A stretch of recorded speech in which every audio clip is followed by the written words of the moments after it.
Welcome to panel 2, everyone.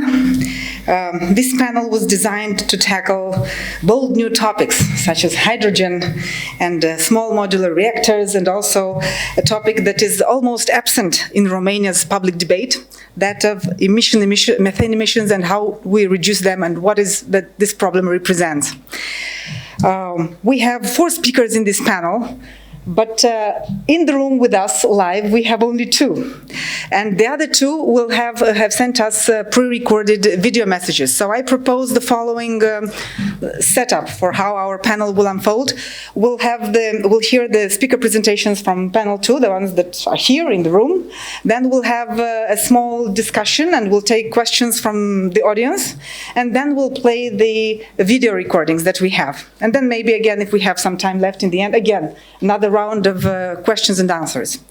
So before I invite our speakers to present what they have prepared in terms of PowerPoint presentations, I wanted to say just a few words to set the stage for what is happening and to set the stage for our discussion in this panel. And what I wanted to say is that, going back to what I said at the beginning this morning, so many things have happened. So many that we don't know what to talk about. I mean, we have had the Recovery and Resilience Facility, which is the EU's response to the pandemic. Then we had the RoPower EU, which is the EU's response to Russia's aggression in Ukraine. So many things that were unthinkable 10 years ago, 15 years ago, have already happened and are still happening. For instance, think about how we have almost reconfigured the oil and gas flows. Think about the fact that Russian gas has gone down from 151 billion cubic meters in 2021 supply to the European market to almost 40 BCM right now, reaching the European market. So the minimum required that is transited through Ukraine's natural gas transmission network. In the meantime, we have had 0 imports from the United States, LNG imports, in 2015. So 2015 is the year when Europe, no molecule of gas arrived in Europe. And then we have this impressive increase and 33 billion cubic meters of natural gas LNG arriving in 2021 and 2022. This number goes as high as 73 billion cubic meters, and last year 75 billion cubic meters. So a complete reconfiguration of the gas market, and specifically the European gas market, with the US now becoming literally the #1 LNG exporter and gas exporter in the world. Then comes Australia, then Qatar, and on the 4th place only Russia. So big changes happening. At the same time, we have, and I will say a few things about the European industrial policy, because this has come up as a document right before the pandemic was declared in March 2020 by the WHO. Then, the same year, in July 2020, the European Union comes up for the first time with a EU hydrogen strategy, advancing some targets there in terms of electrolyzer capacity, in terms of like 5.6 electrolyzer capacity at that time, and about 10 million tons of green hydrogen production in the EU. Then the American response to the pandemic comes up, and to the war in the form of, and it was mentioned earlier this year, the Inflation Reduction Act. And this name actually is very misleading, because it's not, I mean, sure, it will help with the inflation in the United States, but it will have, and it has a huge impact in terms of industrial policy. For the first time, the United States have an industrial policy, and they put a lot of money and have channeled a lot of funds and financing into producing, and they say, we want not only to be energy independent, we want to be the owners of the energy transition so we want clean energy, but we want to own it as well. That means we will have to produce, they say, they will have to produce in the United States heat pumps, insulation material, electrolyzers, and other things like that. Then they also have invoked twice the Defense Production Act, which was designed for a different era to deal with the situation and with the emergency and supply disruption during the pandemic, and then the same thing to kind of jumpstart domestic production of the components needed, grid components, transformers for the clean energy future. So this thing is happening. Then we have the response from the European Union in the sense that they realize that their industrial policy, which was presented in 2020, is outdated by comparison to what the Americans have put on the table.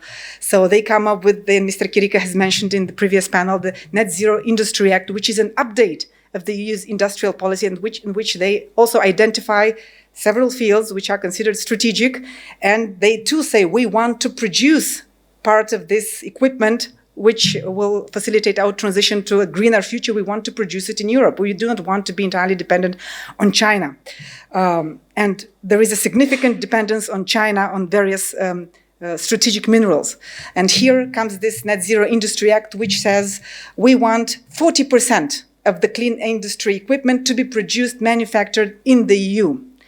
Then they say that we want, moreover, we want 10% of the minerals which are used in the clean energy transition to be mined in the EU. And here, again, quick parenthesis, Romania is in counter-step with what is happening at the European level, because from there we see that they want to up the level from 3% domestic mining in the EU to 10%. And right now we have this historic decision with Russia and Montana in which we close kind of the lead on this topic and we say no to mining in that area. But the question remains, do we want to have sustainable mining of any sort in Romania? Since the signals from the EU are to support this thing. Of course, the EU wants to up the recycling rate, and this is a good thing. But we have all these things happening at the same time. And we have also the RePower EU, which accelerates even the targets for the hydrogen, in the sense that before the desire was to produce green hydrogen in the EU to the tune of 10 million tons per year. Now the RePower EU comes and says, on top of that, we want to import 10 million tons of hydrogen produced elsewhere, and Zsuzsa will tell you in a minute more about that. So, just to kind of wrap up my intro to this panel, many things are happening. They're happening at the same time, and at least in Romania and in Europe, we are no longer in the point where we were 3-4 years ago, when hydrogen, for instance, looked like a science fiction topic, too exotic for a country like Romania, right? No, we currently have a draft hydrogen strategy, and Zsuzsa is one of the key experts that worked and is working on that document. We have also a firm commitment to the small modular reactors. We have heard in the first panel, and we will hear from Bogdan in a minute. And with this, I will invite Zsuzsa to actually dive in and tell us what is Romania's hydrogen strategy about.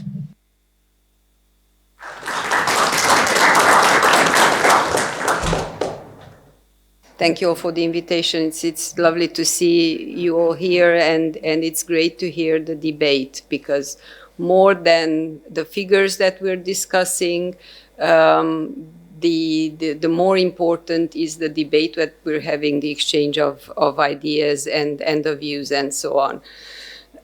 Yes, as you said, we, Horvath, our management consulting firm, together with you in the team and led by PwC, we worked on the National Hydrogen Strategy for Romania for the Ministry of Energy.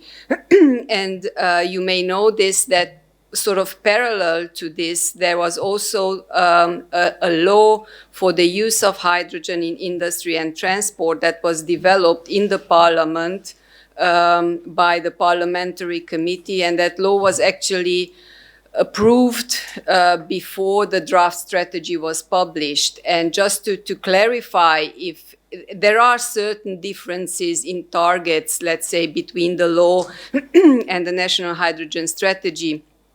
And my understanding is that the view of the government and of the ministry is that this strategy will give a long-term perspective for the hydrogen economy in Romania, whereas the law will be amended so as to be in line with the National Hydrogen Strategy wherever there are certain differences. But let's dive into the main ideas of this national hydrogen strategy and magically this remote is working. So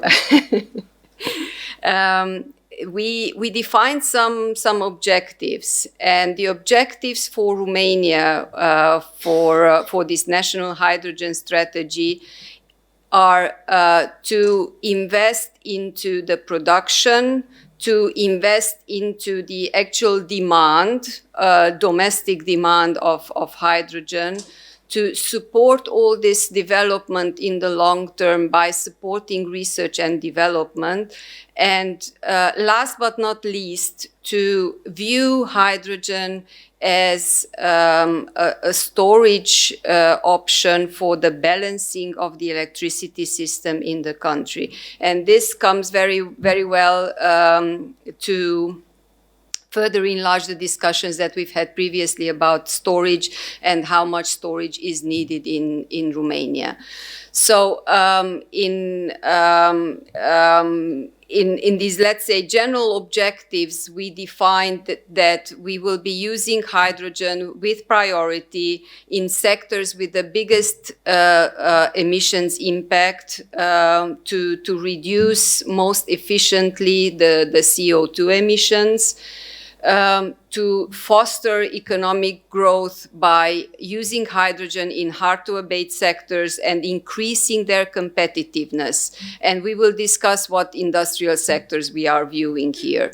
And the technical development, innovation are very important to support this development. And as I said, storage and the balancing of the energy system in Romania is considered with the support of hydrogen and power-to-X solutions.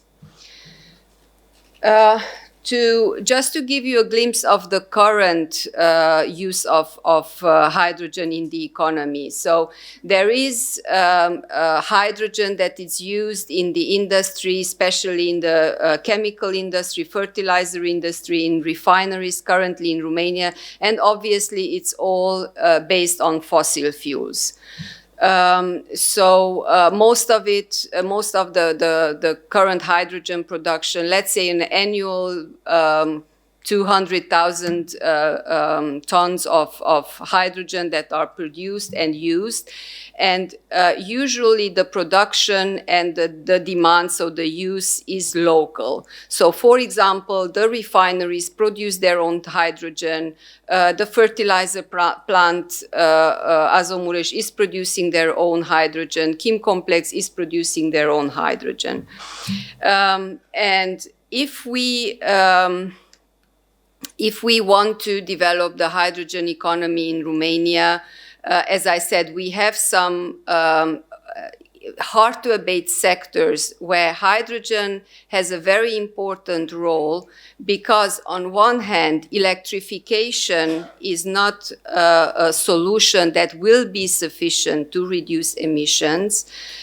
In all these sectors, of course, energy efficiency is crucial, but the two put together, electrification and energy efficiency, still will not be able to reduce sufficiently the emissions, such as to maintain these sectors in a competitive manner.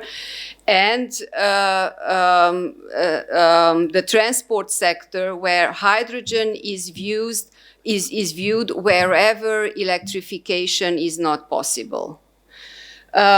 So basically, we said in the National Hydrogen Strategy that we want to replace an amount of grey hydrogen by green hydrogen in the industrial sector.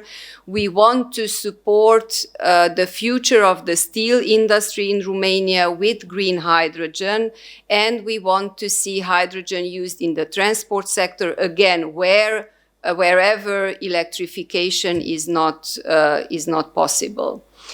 And we are talking in the National Hydrogen Strategy about green hydrogen, but I would like to emphasize the fact that the current position of the Ministry of Energy is that we promote green hydrogen, but by no means do we let's say, give up or ban or not focus also on blue hydrogen. Of course, emerging technologies, we talked about white hydrogen. That is also viewed, but beyond 2030. So actually, initially, as consultants, we proposed also the use of blue hydrogen. Our understanding at the time was that the European Commission did not really support the use of blue hydrogen or the promotion of blue hydrogen in the national strategy. Now, of course, it's up to governmental discussions and negotiations what the final version will look like. But again, the position is that we, in the National Hydrogen Strategy, we talk about green hydrogen because this is what's most easily fundable through the Modernization Fund, Innovation Fund, and so on, not because we in any way do not consider blue hydrogen and with this CCUS and so on. Related to the specific figures, in the next slide, I will also show you the pie chart, which is probably more easy to read in terms of volumes.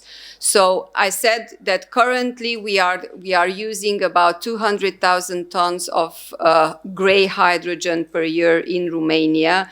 Part of this will be replaced and part of new hydrogen volumes will come. So all in all, we are envisaging at the level of 2030 somewhere about 152, almost 153 kilotons of green hydrogen per year. And this comes, as I said, from the existing industry, new industrial applications, and the transport sector. And you see that the transport sector is the biggest.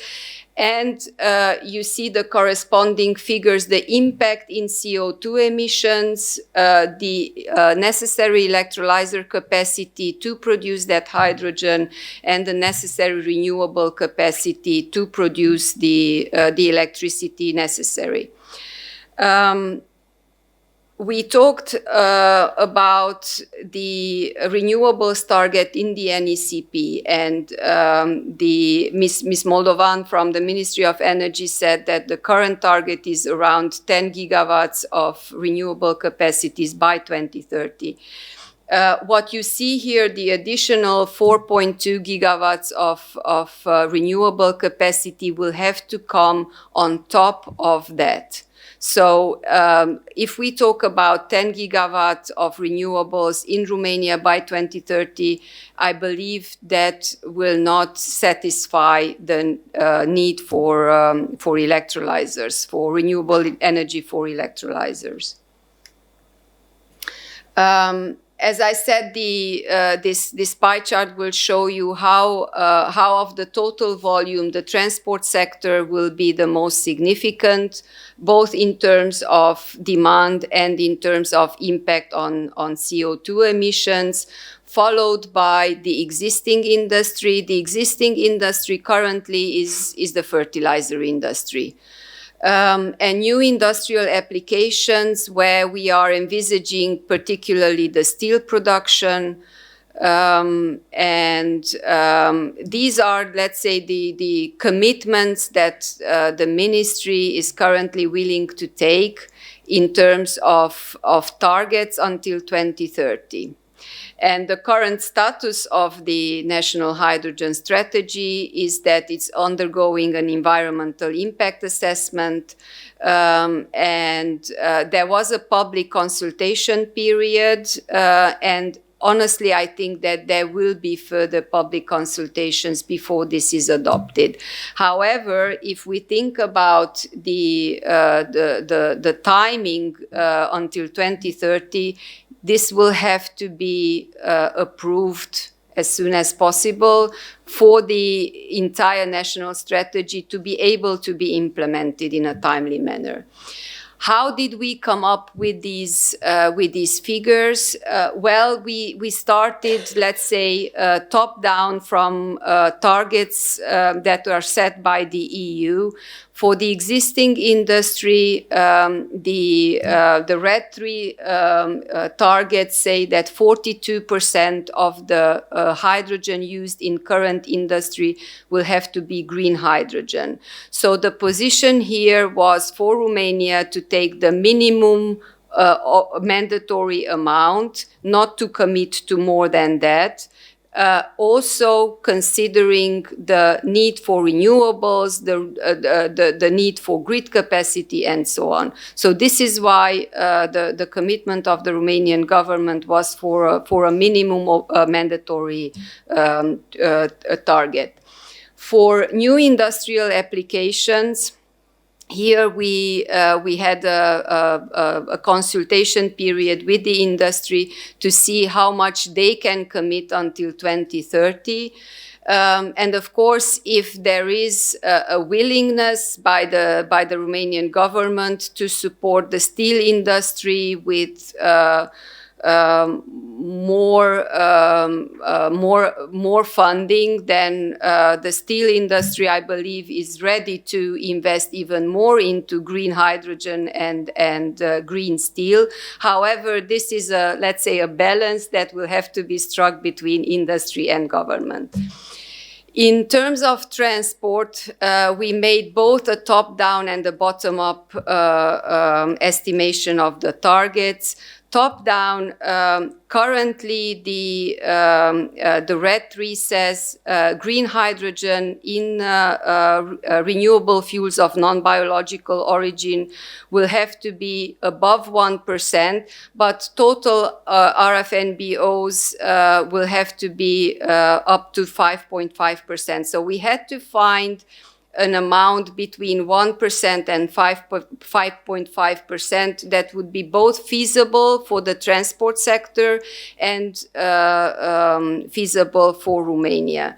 So here we, after rounds of consultation, we decided that Romania could commit to 1.4% of total energy consumption in the transport sector to come based on green hydrogen.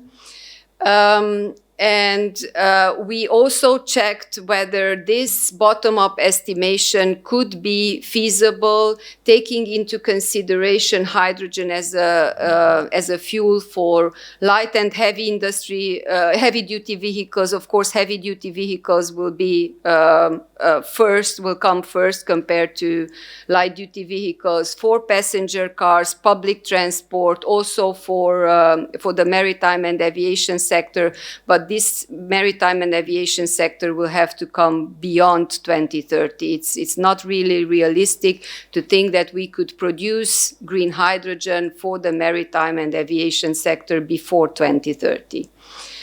And in addition to this 1.4% of the total energy consumption, we also considered that the refining industry will use green hydrogen for about 1% of the total energy consumption in the transport sector. So this is how we let's say came up with these figures that you have seen here. And these are the arguments. And the question is, what would be the cost? And of course, in the National Hydrogen Strategy, we have an overall evaluation of costs, but we had to consider what is it competitive for Romania? How can we produce green hydrogen at competitive prices on European and international level? And for this, we took into account an LCOE that's, let's say, a national average. So this is what could be achieved on an average national level. It's not for one particular company in considered for one particular company. Each company can, of course, calculate their expected LCOH based on their own values. But you see that if we think about at the level of 2022, when we were working actually on the national hydrogen strategy, that's when we started. We were estimating a potential cost for green hydrogen somewhere between 4.6 and 5.4 euros per kilogram, and this is expected to go down until 2030. To somewhere between 3.3 and 3.7 euros per kilogram. And we believe that this could mean sufficient competitiveness for the Romanian industry on European level. Because, I mean, ultimately that is the goal, so that we don't shut down the fertilizer industry, we don't shut down the steel industry, we don't shut down the refineries and so on because they cannot achieve their targets or because they have to import hydrogen or pay CO2 certificates and so on. So this is the these are the national average costs, and I must say that here we also considered an LCOE that was debated heavily during the public consultation, and it was debated heavily because we considered, let's say, a fair mix, and in this national mix we also took into account maybe about 5 hours of nuclear energy in the off-peak hours that could bring these LCOEs down. Just think about the geography of Romania. We have the Dobrogea region. In Dobrogea, we have the nuclear plants Cernavoda 1 and 2. We will have probably in the future 2 additional reactors. Also in the same region, we have the hugest wind capacities. In the same region will come the offshore wind capacities. It's obvious that when we are thinking about hydrogen, we need to think about hydrogen also as a seasonal, long-term storage methodology, especially in these regions that will be very big producers of electricity. It would be, of course, important to be able to valorize that electricity.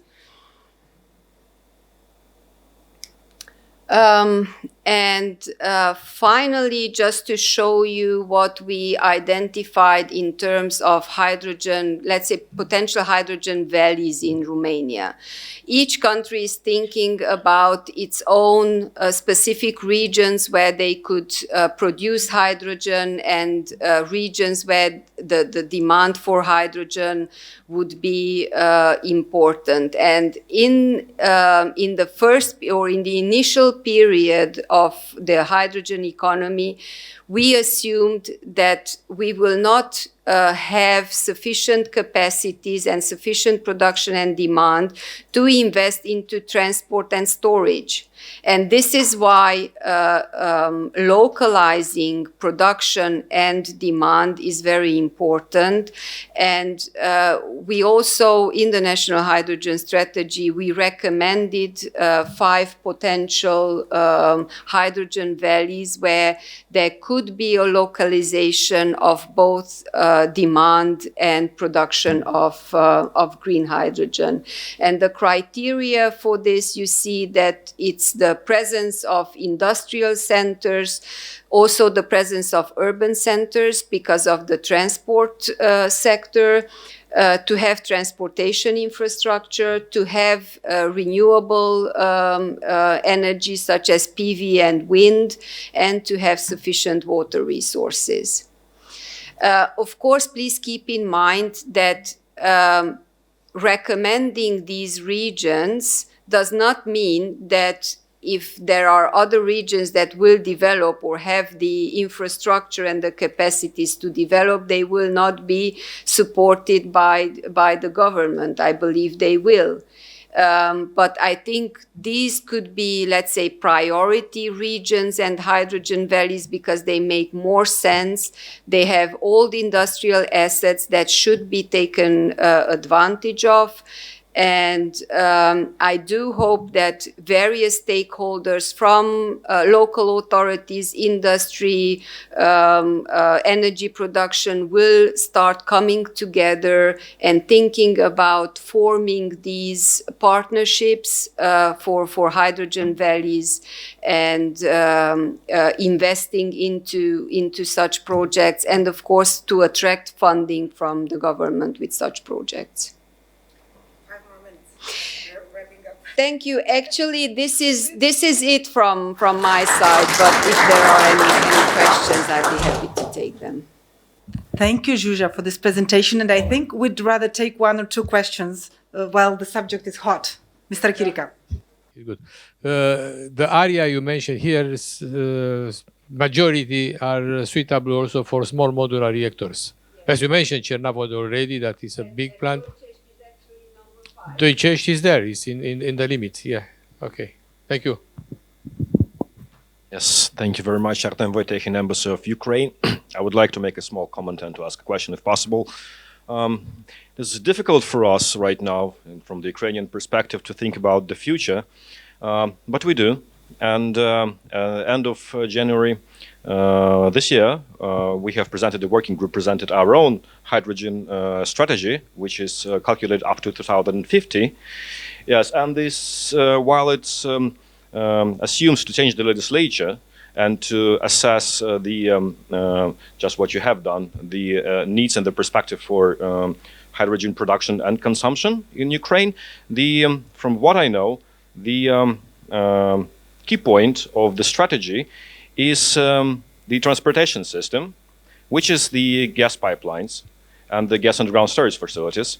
Therefore, my question is, from the technical point of view, is it possible to transport hydrogen via gas pipelines and to store them in the underground storage facilities? And if it is possible, how much would it cost from your perspective, both in money and time? Thank you. Well, because they're from place to place, let's say, the situation is so specific, I wouldn't be able to give you, let's say, reliable numbers. However, what I can say is that depending on the level of how much hydrogen we want to blend in the gas mix and transport it as a blended gas, or if we want to transport hydrogen, 100% pure hydrogen, both can be achieved. And for both, there are examples all over Europe. I think it depends on each country to decide what they want to do. Romania obviously still wants to rely on gas production and gas consumption in the midterm, which means that we are still investing in construction of or expansion of gas pipelines, especially in rural regions. It's not efficient to think about laying a parallel pipeline for 100% pure hydrogen to the gas pipelines. So from our point of view, these will have to go hand in hand. And in the beginning, there will have to be a blending of hydrogen, of green hydrogen in the gas pipelines. And this will probably go towards the residential sector. Initially, when we were working on the National Hydrogen Strategy, we did consider also the residential sector as a possible off-taker of hydrogen. However, again, the position of the EU Commission was that this is not a very cost-effective manner to reduce emissions. I say it's not cost effective, maybe on an average EU level, but for countries like Romania, which still rely on gas as a transition fuel, it could be cost effective, but I'm not in the government, so I won't be able to answer that. Thank you, Zsuzsa. At this point, I think we won't have any questions, but we'll have another opportunity after Bogdan's presentation. Just a quick addition to what you asked. What we are seeing in hydrogen, even at the EU level, but also internationally, is like a specialization. Already, we at this point know that some countries will prefer to be exporters and others importers of hydrogen, and others would do hydrogen only for their domestic use. For instance, if we think of Ukraine, maybe exporter. Germany, definitely importer. Right? Or they will produce domestically green hydrogen. Japan, definitely importer. Already Japan imports hydrogen made out of coal, Australian coal. So this shipment has already happened. Canada, when you think about Canada, they have, what struck me in Canada is that they have not only a national hydrogen strategy, they have strategies at the provincial level. So the province of Ontario, each with what it has. If you have nuclear, they want to produce pink hydrogen. If they have oil and gas there, Alberta, for instance, they want to produce blue hydrogen. So where you have traditional oil and gas, they want blue hydrogen. The Americans say that they want to create 4 hydrogen hubs, right? And they will want for domestic use, but also to export hydrogen, but to allied countries.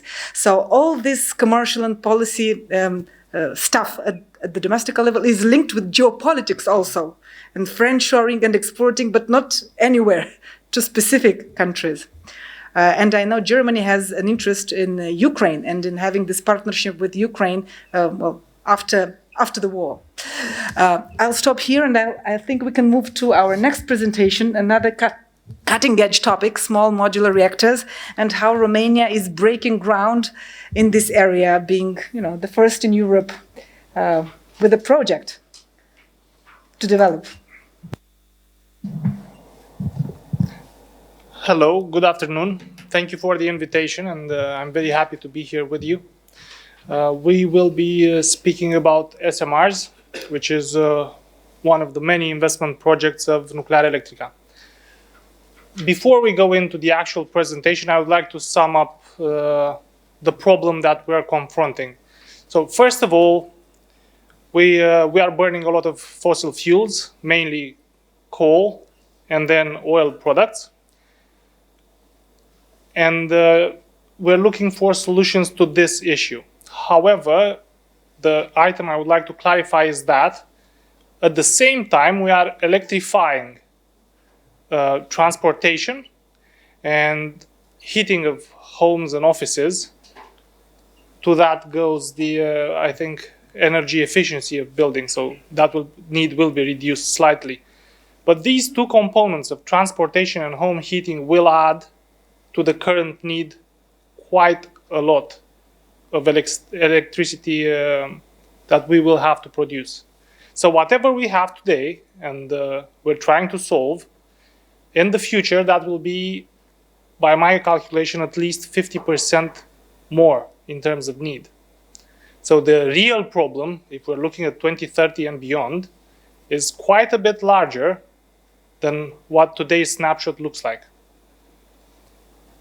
And the presentation is part of the solution. Let's go with the basics. What is an SMR? If we are to draw a line of what installed capacity in megawatts electric is, we would go from 0 to 1,000 megawatts plus. On the very large capacities, we have the large reactors, of course, maybe from 500 plus and onwards. From 0 to about 100, you'd have nano and micro reactors. And SMRs would fall in the middle, from about 100 to, I would say, 500, but there are very few examples above 300 megawatts. Now, what's so special about them? Other than their producing capacity, they are not built on site as traditional reactors. The point is to build the reactor vessels and their main components in plants. And we'll look at the economies of that later on. Being smaller, you can also install them depending on the demand. So you can have one plant or multiple, as Darlington in Canada is doing. So I think they're having about 4 SMRs, one next to the other. And there is another dimension that of modularity that the Doicesti project will apply.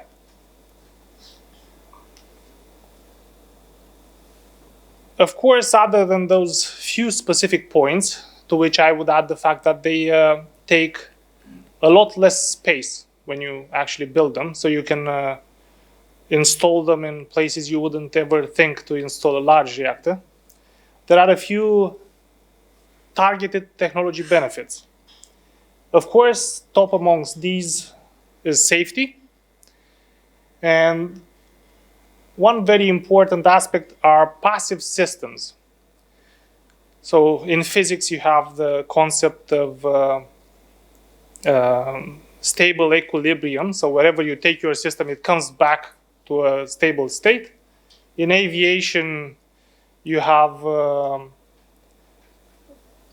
the stable aerodynamics. So whatever wind gust comes to your commercial airliner, it comes back to a safe position, unlike fighter jets, which are the other way around. Well, in nuclear reactors, you have passive systems. So whatever happens, you don't need external pumps to cool them down. They can go into a stable state on their own and allow you a lot of time to act on the issue, which is a good thing to have. Now, of course, there are other improvements that came with the 70 or so years of experience in the nuclear industry, which means that we now have smaller cores which contain less radioactive material, which also improves the post-usage of the radioactive material as well. And a number of other improvements, such as accident-tolerant fuels, which add to this safety aspect. Now, and here we're going into multidisciplinary applications. How do we use it? Now, of course, we want to produce electricity. With that will come heat, either for industrial usage or community heating. And you can go then into industrial applications. And we'll go into the past presentations as well for this. We're clearly going to develop a lot of wind and a lot of solar, but these are cyclical. Solar depends on your day and night cycle, and wind will depend on the wind cycles. And Romania is actually quite blessed in terms of wind in particular, so we could install a lot of that and solve our problems. But you'd have huge variations. So with these, we need some sort of base load that is reliable and predictable. And nuclear suits the bill very well with this. And you install it, and it fixes the downward part of renewables, of classical renewables. But what happens when you have solar and wind in full swing? So they produce, you have your SMR producing as well, and that is a point where we envision that you could use the power from the SMR, so basically switch it and produce hydrogen, synthetic fuels, and a number of other industrial products from this family. Of course, in other countries, you could have desalination if water is needed.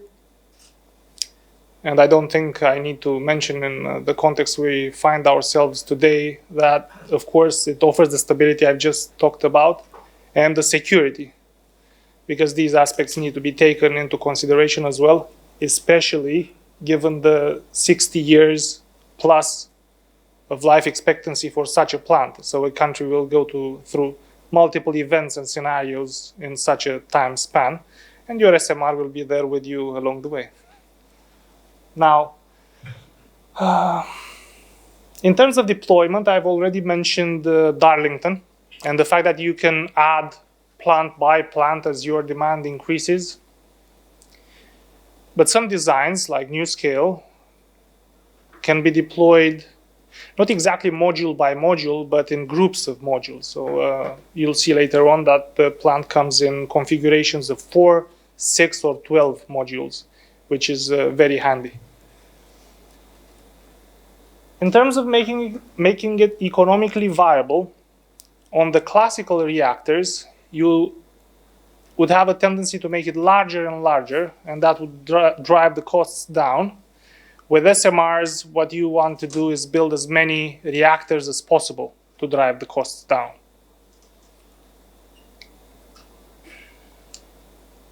Who's looking at this, and what is the stage of discussion? Now, there are many SMRs in development, and the IAEA has looked at them all in a recent report. I've looked at what I've considered to be the most relevant ones. And these are about 4 of them. You can see the installed capacities there. And I've run an analysis of the region, but I've included Poland because I thought that makes it more interesting. And we can anticipate a mix of these designs throughout the region based on their installed capacities. Now, we will see, is this the pointer? Yeah. We will see that in terms of advancing technologies, we have NuScale, where development discussions are taking place, of course, between the USA and Romania. We have GE Hitachi, and this is Darlington, USA and Canada. And slightly behind those two, there is the Rolls-Royce SMR, which is in talks with the Netherlands.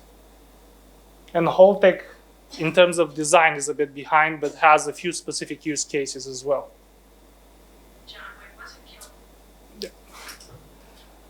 Now, those are firm discussions, so that's the arena of players. But interest comes from the whole region. You'll see that it's mostly Central, Eastern, and Southern Europe, with a few players from outside Europe, like Korea, which is invested in the NuScale project. You'll see the UAE, which has recently signed, I believe, an MOU with GEH. And Sweden, well, that's in here as well. And not to mention, I think Ukraine is in talks about pretty much all of the technologies as well. I should have put it there. All right. The one thing to obviously notice is that Romania is punching above its weight here. So it's there among the pioneers of the industry with everything that entails. Now, going from the industry to the specifics, we have the Doicesti SMR project. It is a 6 modules plant.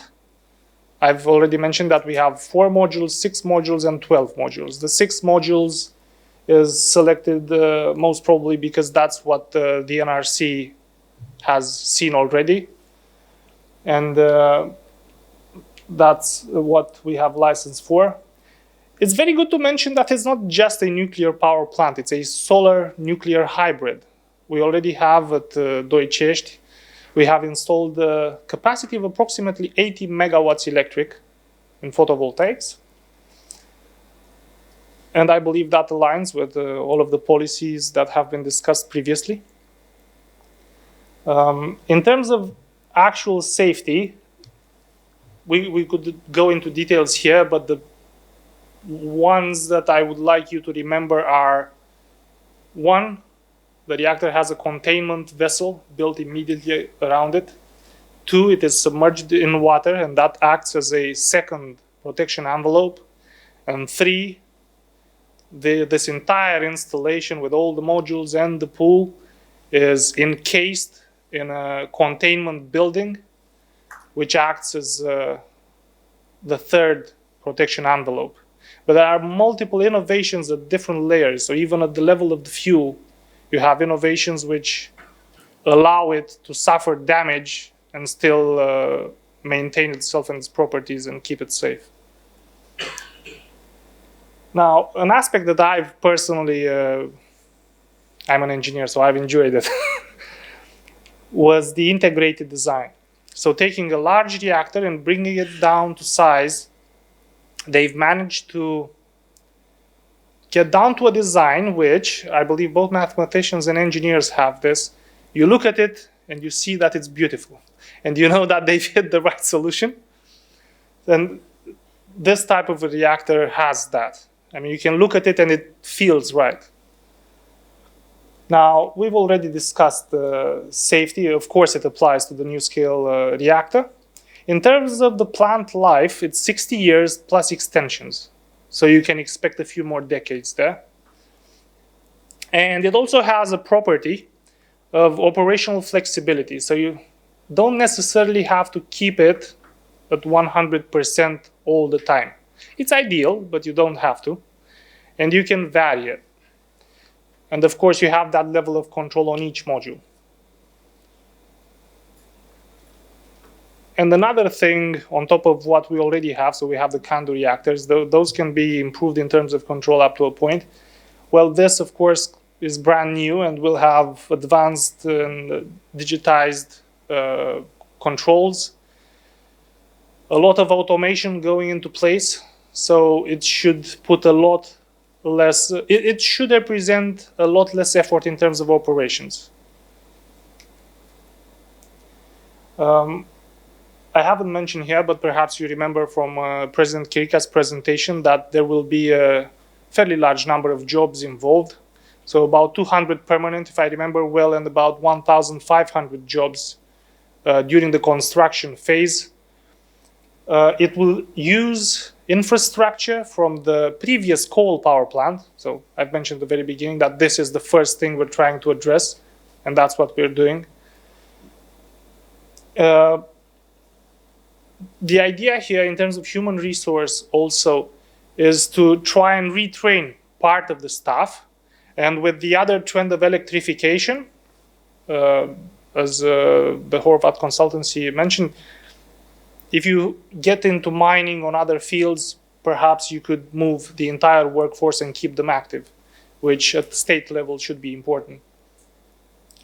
Now, the project in itself, you've seen it. What does it mean for Romania? Of course, if we are to play and be among the first implementers, we could catalyze this in the region. For example, we've seen many Greek representatives. According to a study of mine, they would, despite all of their solar and wind, they would still need about 2 SMRs. I'm not going to say anything about Ukraine. You need a lot more. Have the largest nuclear power plants in Europe being occupied by the aggressor. What do you think? Yeah.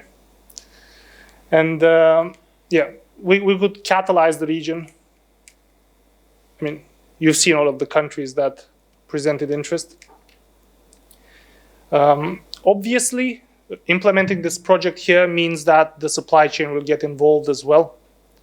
And this is an opportunity both for our company and for the government to expand the capabilities and then reap the benefits from any implementations in the country and within the region. But that's just equipment. How about people? You'll need operators, you'll need engineers, you'll need the quality assurance people. Last 3 minutes. Thank you. So, of course, we could become a hub in terms of expert training as well.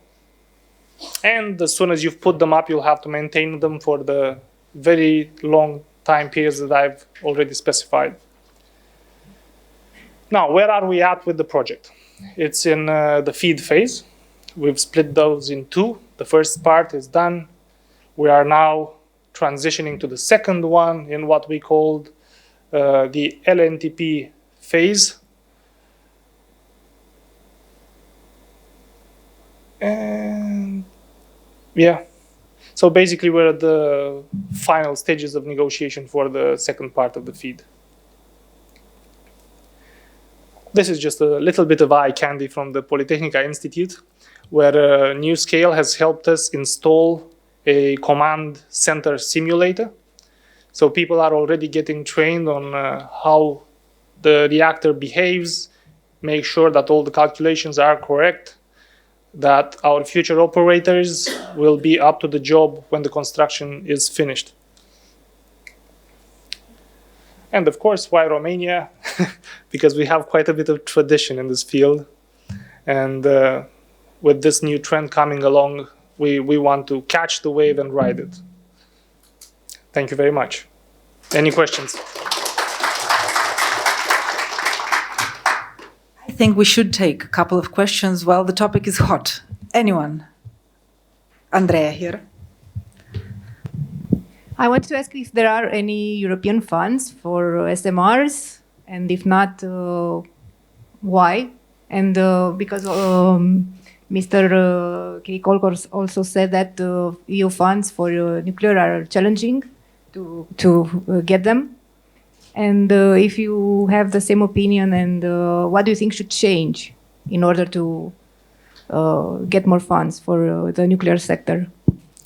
I believe I will be able to help with the second part of the question. So in terms of the first part of the question, I believe there have been some very useful changes of paradigm recently. So with the EU coming along and making the nuclear alliance, when was that? Was it last year or this year? Yeah. So that is a welcome change. We have been studying the possibilities, and I know RoPower is doing that as we speak. I cannot mention any specific pinpoint sources at the time, so at this time. In terms of what should change, the project in itself is rather brave, so it's a new thing. We're pioneering here. So perhaps we should hold the same attitude in terms of financing it, because in the IAEA report, I can't recall any project in the EU raising more than 500 million, or in other words, financing the first project. I don't recall any. So we have great amounts of funding, great amounts of political support, but in terms of actually saying, checked, we finished this, we have it funded, I don't think anyone in Europe has it. So that would be a welcome thing. And my personal contribution, because I look after the supply chain quite a bit, funding the project in itself is one thing. But going back to that 40% localization in Europe, we also need to look at funding those companies. So maybe have our own Inflation Reduction Act, if you will. That's a good punchline. Yeah, that would help quite a lot in capturing the value from these projects, because it's not just a project, it's basically a door that you open and you can then go places with it. So you can use it to expand your industry, you can use it to expand your levels of innovation, and as Mr. Chirica presented earlier on, it's a gateway to get started, bring people back home, do research, and prepare the next generation of SMRs or other types of reactor, maybe even fusion, for the 2040s, 50s, 60s. So it's a start that we need to properly fund with a bit more bravery. Thank you for your answer. Let's take one more question. Oh, comment, Mr. Chirica. Sure. What I said is that the legal framework, European legal framework, just opened after huge pressure from the nuclear like-minded member states. Now they have to be put in place. So this is now we have expectation that the European institution will follow that, and there are interests. But in this moment, I do not remember any European financing for such projects. Of course, that we may have financing from the from where the technology is coming, that we did with Canada, as I mentioned in Chernobyl 3 and 4, about Canada, about Italy, about the other countries. It is in my last slide, I mentioned Emirates, I mentioned South Korea. So practically this is ongoing. So we are confident that this will happen, as far as I do not see the European institution to step back from that. Thank you, Mr. Kirika. Thank you very much. I have a question. I'll exercise my privilege as moderator. I will tie my question to what Mr. Kirika also had in his presentation and what you said with the supply chains. And my question is this. I mean, given the fact that some of these advanced modular reactors, AMR, will need what you said, highly enriched low uranium, HALEU, the acronym. Is it public knowledge? I mean, do we know if our SMR and Doicesti will need this type of fuel? So not the 5% enriched one used in the regular traditional nuclear power plants, or will it need like this more than 5 up to 20%? I think this is public knowledge. It will be slightly below 5%, so it doesn't go into that area. Thank you, because there's a whole discussion how even the United States relies on uranium on the fuel from Russia, and how they are planning to downgrade their weapon-grade uranium, from high level to this 20, lower than 20 for these newer models. So I didn't know if our Doicesti falls in this category, or we would be able to rely on our own supply. This is just the first step. Coming from the second onwards, maybe. They have the technology. There is. So we have it. Not we, because we are not. This world is divided. In countries, they can have, legally speaking, enrichment services, and cabinet manage not in the other countries around. We are not in the same position to have. It is not an easy task to build enrichment and to start to do it. So again, this is the why. For example, the West rely a lot of the enrichment services from Russia.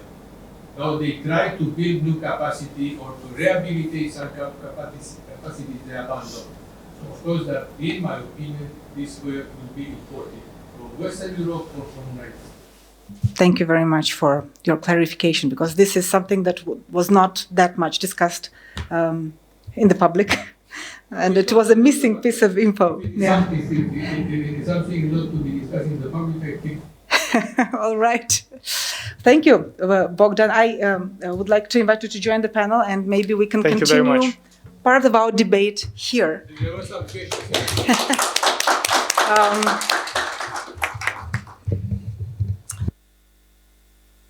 More questions from the audience on the topic either of hydrogen or of the small modular reactors. Now would be a good time to ask. We have one more question here. It was a very interesting presentation. I admit I was not aware of the technology. What I would like to ask, and maybe it's a matter of communication on how this technology will succeed, because what we have seen in many countries in Europe is the protest against the dangerous part of, let's say, nuclear energy. Okay, me as engineer, I understand, and you understand what we have to do to evade this. However, if you can compare with a small physical example, the amount of radio energy that's included in this solution versus the normal nuclear plant, maybe that will be a good start for people to understand and for better communication, so as to help investments in the area.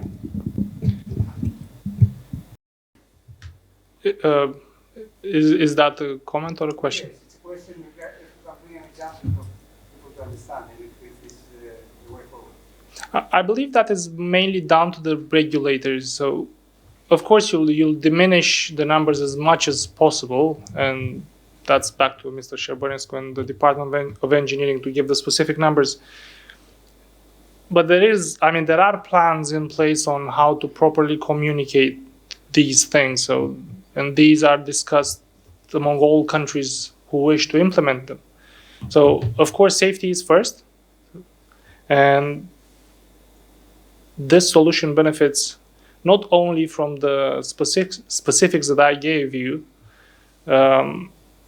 with the three main layers of protections, which are quite thick, serious solutions, but also small innovations at every layer. But in one way or another, these are systems that have been operating for about 40 years now in the military. And that helps a lot as well. And that's just the technical side. In terms of how you communicate it when you actually go to say, Târgoviște, Doicesti, you have to speak to people and let them understand what's in it for them. So, okay, guys, you're safe, but look, you're going to have these jobs, which have disappeared after the coal power plant went down, and the people there feel it. We can give you this many permanent jobs, which will be high-paying jobs. And that's why I've mentioned the other trend, because I don't think that with a nuclear power plant you can convert the entire workforce. But you can have a secondary mining project, and I'm not obliging anyone with anything here, but I think mathematically it would be useful. And then you can cover for the entire community. So as long as they understand that it's safe and that it's good for them and that it's going to bring money, opportunities, people there, probably quite a bit of infrastructure, then people, at least in the community, should become more amenable. And if the people in the community are with you, they can become your biggest sponsor to convince everyone around. Thank you, Bogdan, for this answer. I would like to bring in Zsuzsa a little bit and go back to hydrogen, because what I have seen, for instance, in other strategies and the way other countries have approached what they want to do with hydrogen, going through this exercise, they, the big countries usually go with, we want to use it wherever we can, and they throw 8, 9, 10 billion euro or US dollars, and they want to use it in all possible ways that they can.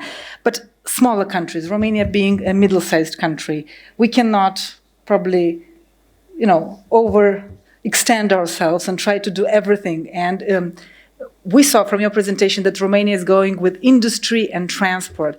But do we have a sense of prioritization in the sense that what would be the more important or the pioneer in this? Like, do we rely on the industry to lead this, or on the government through regulation to push the transport into this direction? Well, I think it depends on each sector, because for fertilizer, basically there's one remaining company in Romania. So there it's a simpler balance, whether it's the company or the government, and actually they should go hand in hand. And currently this is not sufficiently happening. The same with the steel. There aren't many stakeholders. When you talk about transport, the stakeholders are much more. So also here, I think the concept of hydrogen valleys would have to be the initial spark that would start, let's say, the conversation and start the partnerships. And in a hydrogen valley, you would probably have local authorities involved. You would have private companies involved, and if they can show a good partnership and a good potential, the government should prioritize them for funding. Coming back to other countries and what other countries are doing, some are more ambitious and some are less ambitious. Romania has chosen to, in the hydrogen strategy, as I said, just to fulfill the mandatory targets. But Romania should always keep in mind what would make our industry competitive on European level. And when we are talking about potential for Romania to export its energy, yes, there is a theoretical potential for us to export, I don't know, maybe in the future electricity, or to export not so much in the future, but maybe in the midterm gas.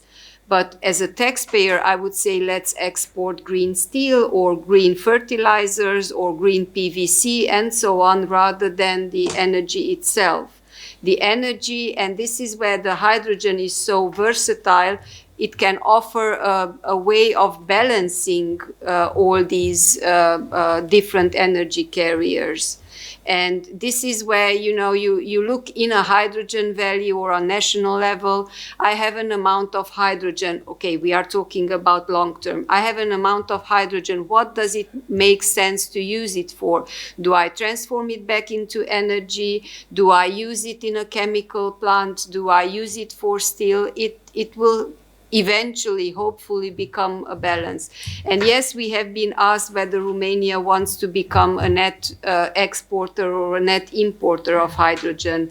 But when we are developing the strategy until 2030, only with a view beyond 2030, let's not get ahead of ourselves. We have potential for renewable that we should use, but we should use it to satisfy and revigorate the local industry rather than export green hydrogen to Germany. Of course, Germany needs a lot of green hydrogen, but the old polluting industry, which to many environmentalists would be a no-go, let's not revigorate the industry. Let's reinvigorate the industry sustainably.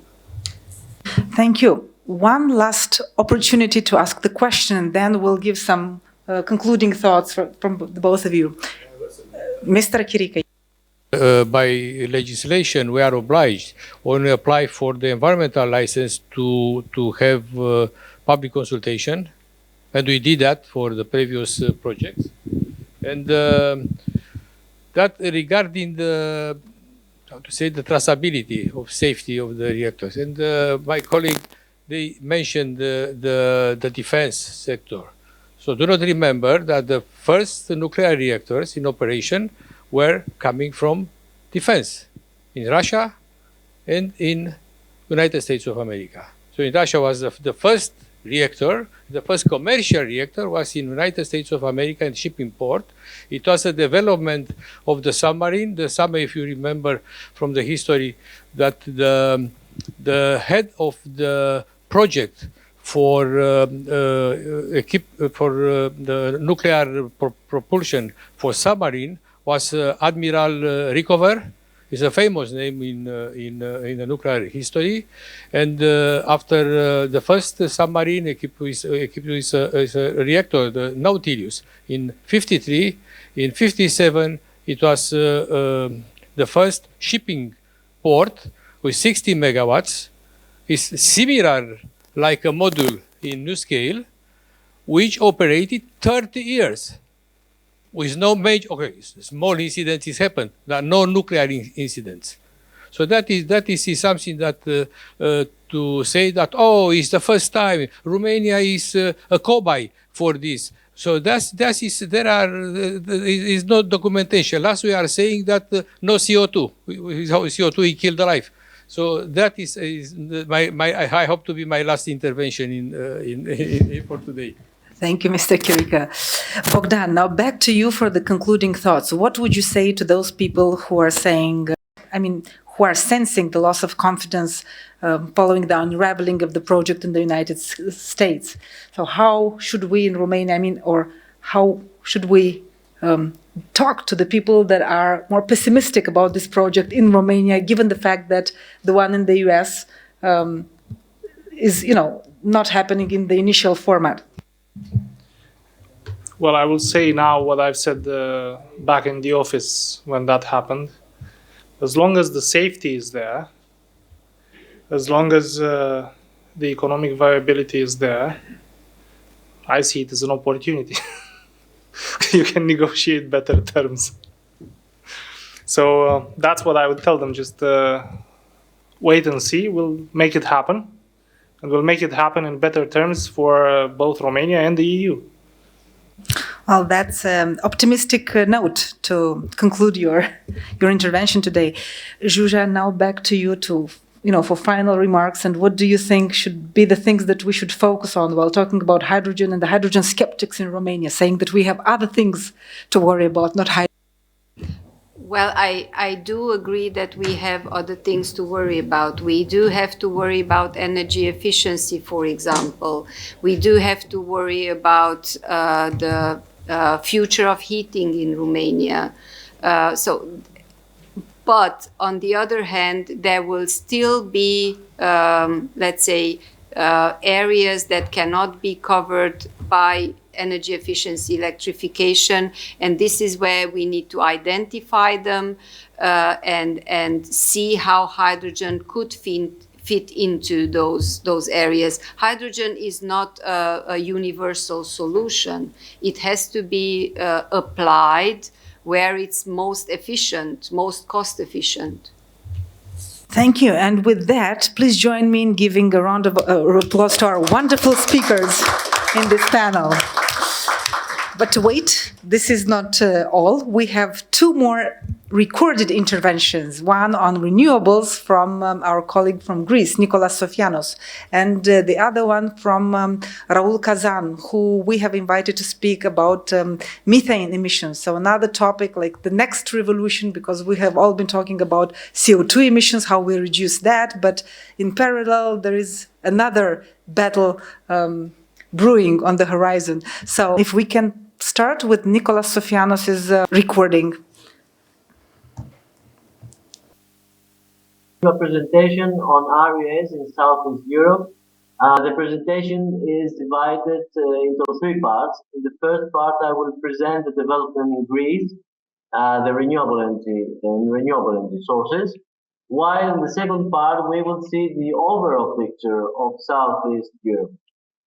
Finally, in the third part, I will make a reference to energy poverty, because it makes no sense to focus our attention on developments in renewable energy sources if we do not first pay attention to the real problem of the region, which is energy poverty. So let's proceed to the first frame, which is about renewable energy sources in Greece. Greece, in just 4 years, doubled the installed capacity of renewable energy plants, which now exceeds 12 gigawatts. In the last 10 years, Greece has undertaken a remarkable transition since 2005, when the European Union first set up its emission trading schemes. Greece's emissions from electricity production have fallen by 64%. Increasingly, renewables are gaining market share as they replace fossil fuels, particularly lignite. In May 2023, renewables accounted for more than half of the country's energy mix, and this was a new record, with 54% of total electricity demand being met by renewable energy sources.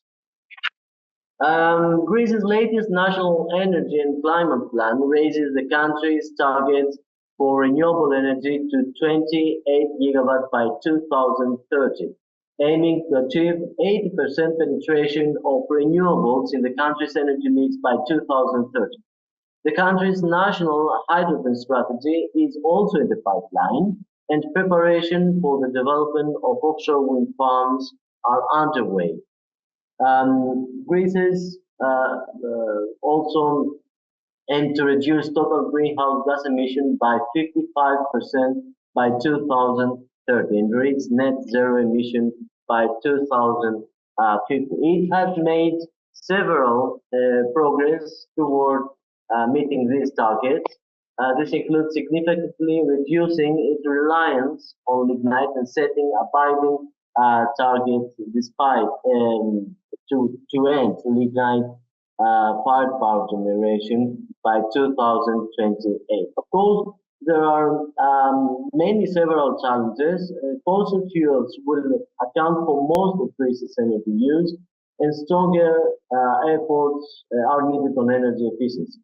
There is a lack of adequate grid infrastructure to satisfy investor demand. The area is planning that does not meet the needs sometimes of the market. low energy prices that do not motivate new investors, and of course low electricity demand, which is a broader phenomenon in Europe. Now let's proceed to Southeast Europe, small but decisive step toward the energy transition. Here you can see the overall picture of the ROEC installed capacity. There are some updates that must be done for Greece, Turkey, and Romania. So let's proceed to Romania, because we have already seen Greece. Of course, the EU member states have implemented several steps toward the smooth adaptation of EU energy and environmental policies and directives. The Southeast European region is characterized by distinctly different energy markets in terms of structure, operation, and maturity of the market in various states of RES development. So let's see first the EU member states.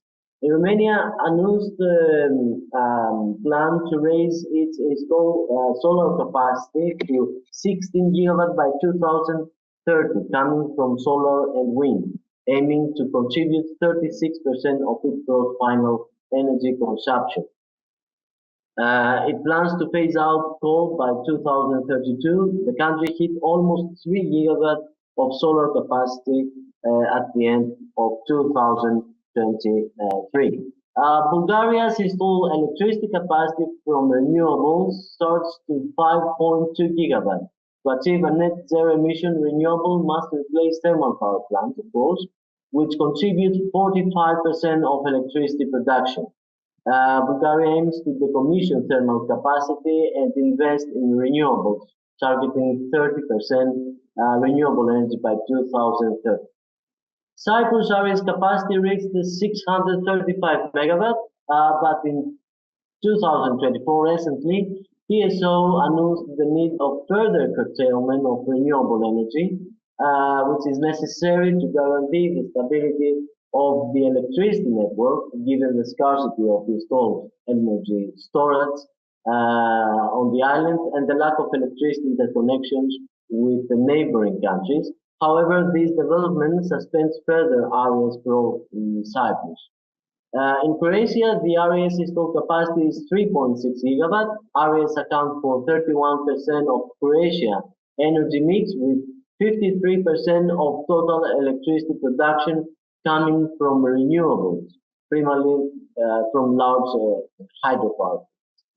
The strategy predicts that renewable energy sources as a share of total energy consumption will grow to 36% in 2030 and 65% in 2050.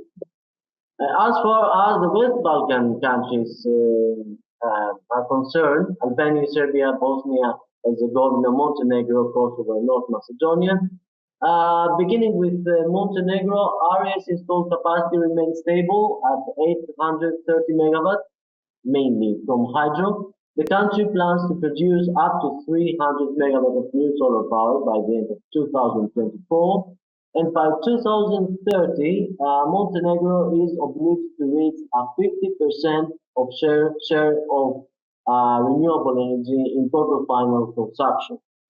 Total RES installed capacity in Serbia is 3.1 gigawatt, but the projection is to add more 3 gigawatt in the years to come. Bosnia is 2.1 gigawatt from RES. In order to meet the EU Green Deal objective, Bosnia and Herzegovina recently affirmed its target to achieve a 43.6% share of renewables in gross final consumption by 2030. Albania produces almost all of its energy from hydropower. Although the electricity sector is almost completely renewable from hydro, additional efforts are needed in heating and cooling, as well as in the transportation sector, to reach the overall renewable target. North Macedonia, the country has historically been dependent on lignite and coal. It has committed to a coal phase out by 2027 and to increase the share of renewable energy sources in its gross energy consumption to 38% by 2030. Last, Kosovo has one of the world's largest lignite coal reserves, and it remains dependent on two depreciated and fully inefficient power plants. The target is to increase generation from renewables to at least 35% generation in the generation mix, reduce greenhouse gas emission by 32%, and phase out at least one lignite power generation plant by 2031. Now, Turkey is a case from itself with a very rapid growing economy. It has become one of the fastest growing areas markets in the world. Projections show that demand growth trend in Turkey will continue. Turkey increased its renewable electricity capacity by almost 3,000 megawatt last year, with a total installed capacity at almost 60 gigawatt in total. But the government aims to increase our share to 65% by 2035 from the current 56. Now let's proceed to some energy poverty comments. Between 50 and 125 million EU citizens, this is about the 10 to 25% of the European population, are estimated to be affected by energy poverty the years to come. Inflation, energy bills have been worrying many Europeans in years. Across the European Union, more than 40 million people were unable to heat their home properly in 2022.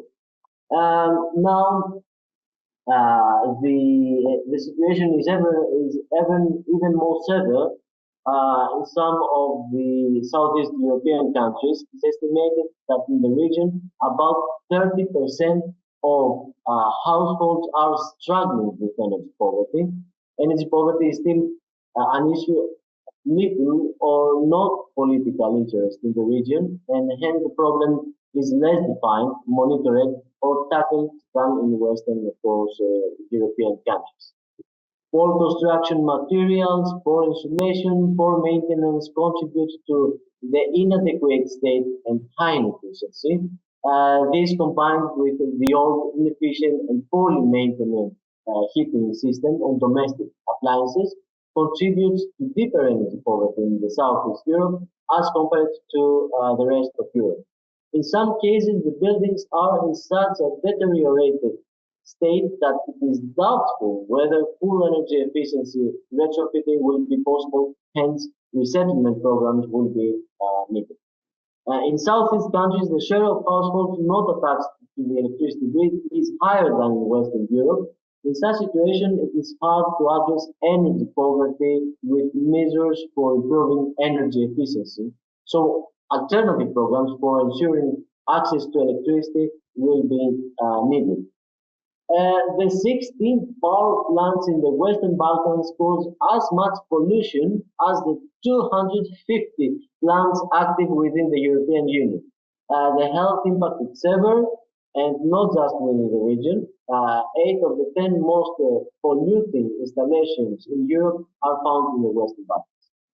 Kostolac B in Serbia and the Unjevik in Bosnia and Herzegovina produce a quarter of all sulfur dioxide emitted by all coal plants throughout the European continent.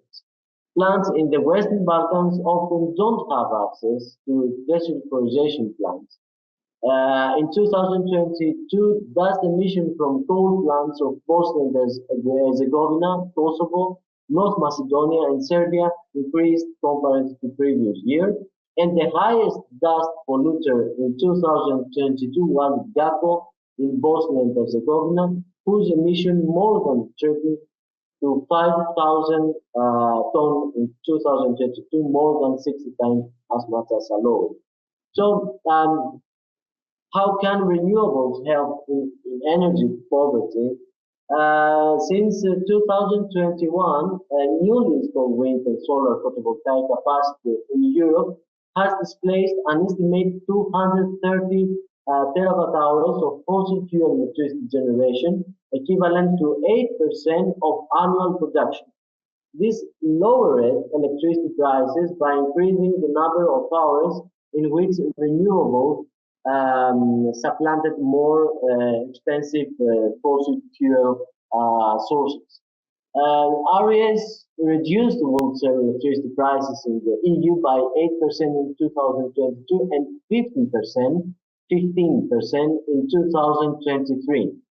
In absolute terms, these cost savings will amount to around 95 billion euros by the end of this year. Over a longer time scale, renewables will not just reduce energy prices, but also make them more stable. And the shift, of course, to renewables not only brings economic benefits, but also a geopolitical benefit. So this was my contribution. Thank you very much for your attention, and I wish all the best for the conference proceeding. Thank you very much. Thank you for playing the video. There's a lot of statistical data and good insights that Nikolas Sofianos' presentation has brought us.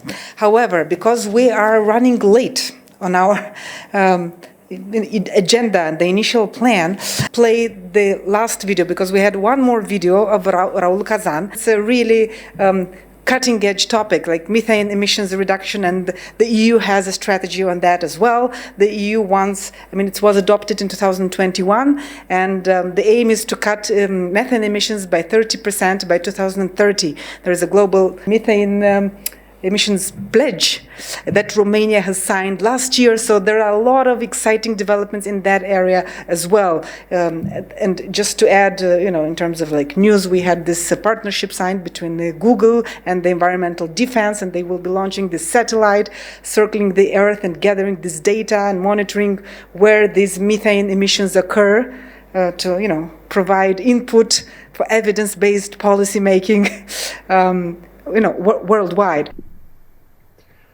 Hello, my name is Raul Cazan, and I am the president of 2Celsius. I will start with apologizing for not being able to be with you there today, but hopefully long distance and telecommunications will cover up for that. We will be talking about methane today. So let me start with a story. 15 years ago, at the inception of 2Celsius, I was hiking with a group of journalists at the Schneeferner House, which is a research institution literally on top of Zugspitze, meaning the highest peak in the German Alps. And there I met a certain professor named Zussman, who presented us something shocking at the time. Of course, we knew that after CO2, methane is the most important gas and the most heating generating gas of them all, but we had no idea that it was so much of it in the atmosphere. And it was during the big shale gas revolution in the early times of President Obama in the United States. What those researchers were able to do there was actually to count the methane molecules in the atmosphere. So they were literally counting them, and it was more and more of it, meaning that given that there was way more gas extraction in the world, and especially in America, there was more gas, more methane leaked. So that leakage of methane became, at least for me at the time, a source of surprise, why isn't this thing tackled big time at the UNFCCC or in any sort of institution or global institution that deals with climate change in one way or another. Anyway, but let me start with what methane is.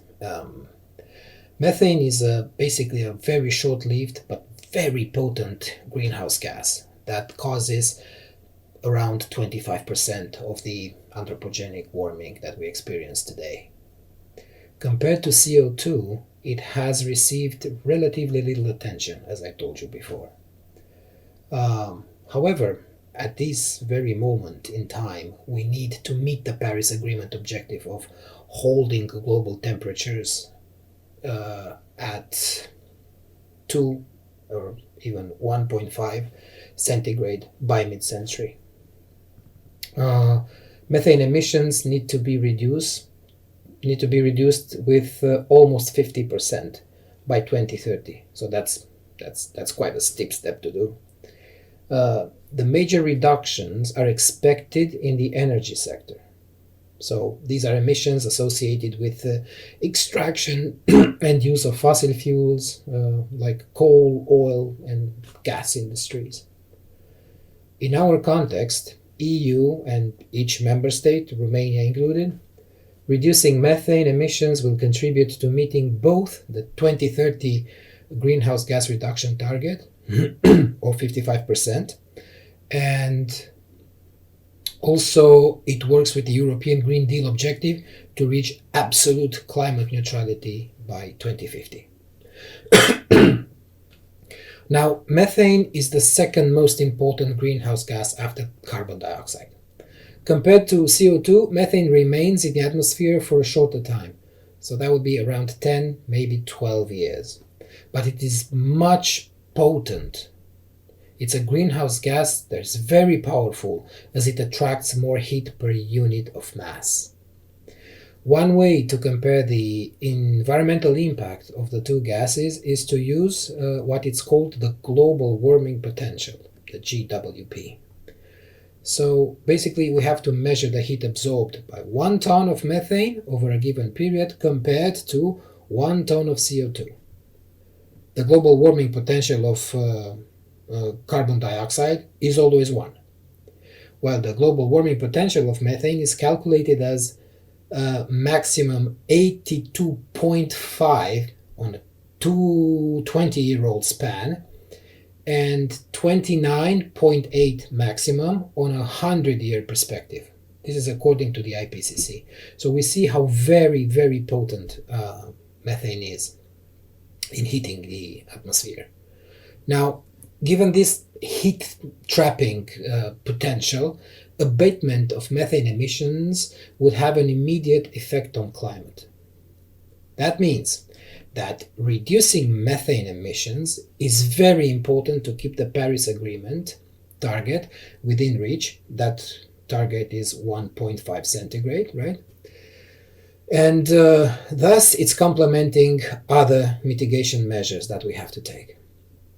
It would also benefit air quality, as methane contributes to the formation of ground-level ozone, the so-called bad ozone, which is basically an air pollutant. Now, the global methane budget provides a global estimate of atmospheric sources and sinks of methane for the period of 2008 and 2017. It's a great work, by the way. While the net change is well understood, there is more uncertainty regarding individual sources and sinks, and this is where we're supposed to work. Now, the concentration of methane in the atmosphere is increasing and is approximately 2.6 times higher than pre-industrial levels. I think the base year of comparison is 1750. But anyway, methane concentration in the atmosphere surpasses at this point 1,900 parts per billion in 2021, and the increase is driven by emissions from agriculture, essentially, and fossil fuel use. The other ones are like to a lower extent. Sorry. Now, what are the sources of methane? Annual global methane emissions are around 737 million tons, the majority of which, and that is around 60%, is the result of human activity. So we don't count the volcanoes and so on, and peat bogs and other natural sources. These emissions originate mostly in agriculture, 40%, the highest, in energy, 35%, and waste sectors, 20%. Agriculture, the most important one, is responsible for contributing the largest amount of human activity-related emissions, both globally and at EU level as well. These farm-related emissions primarily come from enteric fermentation, from cows, from manure management, from rice cultivation, and even from biomass burning. For the energy sector, methane is mainly emitted during the extraction, the transport, and of course the distribution and use of fossil fuels in general, coal, oil, gas, etc. Finally, in the waste sector, usually it's within landfills, organic waste, landfill gas, and to a lesser extent into wastewater treatment, you can find methane. Although a significant part of man-made methane emissions can be reduced with already existing technologies, further technological innovation and other measures such as dietary changes will be necessary. Basically, it's all the time recommended to eat less meat. But we're going to focus more on industry. That's why we have to talk right now about oil and gas sector. Now, energy-related methane emissions, although lower than those from agriculture, are considerable in size. Specifically, the oil and gas sector is the biggest emitter of methane in the energy sector, and it's accounting for 63% of total methane emissions from fossil fuels. Coal mining, for example, accounts for around 33% at global level. There are three types of methane emissions from the oil and gas sector: fugitive, venting, and flaring emissions. Now, these are very important concepts because the European legislation is essentially dealing with them. The fugitive emissions are basically emissions that are unintentional. They're unintentional releases of methane resulting from wear and tear in different instruments and equipment. Since it's difficult to predict when and where they can happen, operators must carry out regular inspections at their facilities. They have to detect and fix leaks, stuff like that. Many times, all this stuff can be fixed with a guy with a wrench. Venting. Now, venting is an intentional release of methane, usually for safety reasons. In principle, we know when, where, and how much is emitted, but in some cases the equipment vents more, and it is supposed to know when unlit flares release methane. Well, what can we do about it? For one thing, a large part of fossil fuel emissions can be reduced cost effectively with the use of today's abatement technologies. For other, most probably we should wait a little longer. But now, what does the industry do? This is probably the most important thing. And personally, I think the solution lies within. A group of companies developed what was called the Oil and Gas Methane Partnership, the OGMP 2.0. This is a reporting framework which was founded by UNEP around 2020. Now, the companies participating in this initiative are voluntarily reporting emissions from their facilities annually, and they're using a standardized methodology which is focused on emissions measurement. So it's business driven. This is the key phrase here. All the aggregated data is made publicly available as part of the IMEO annual report. So basically, they measure, they set some standards as companies, and they report on them.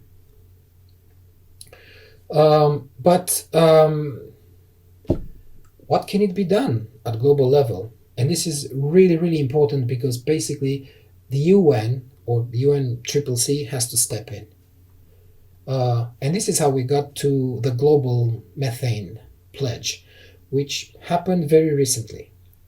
It is basically an EU-US initiative with the collective aim to reduce man-made methane emissions by at least 30% compared to 2020 levels by 2030.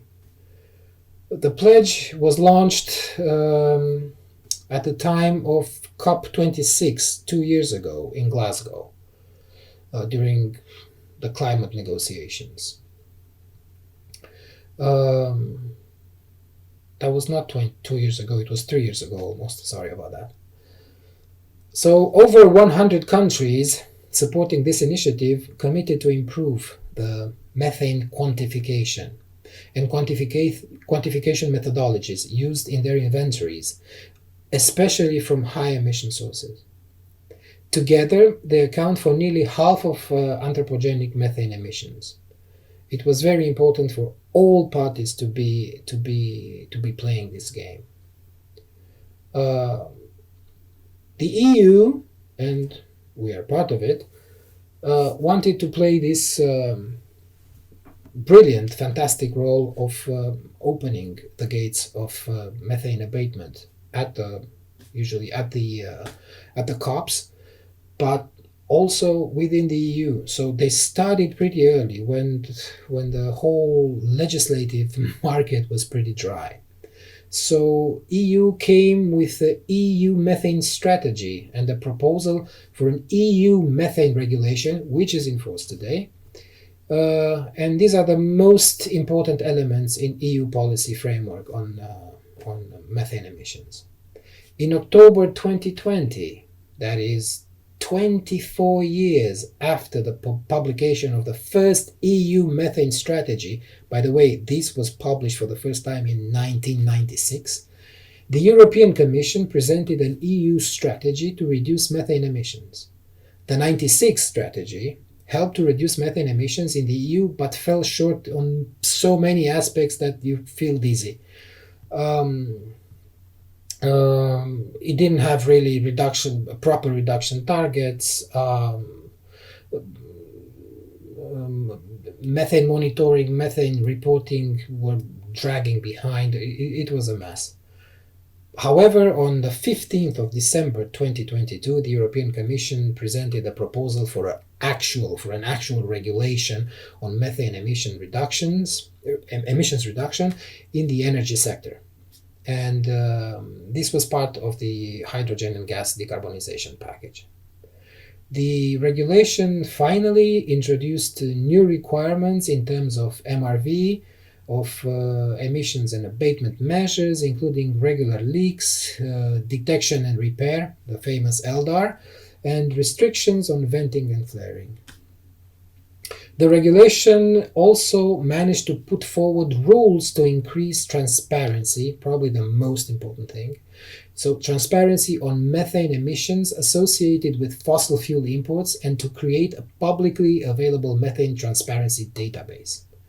Also, a methane emitters global monitoring tool.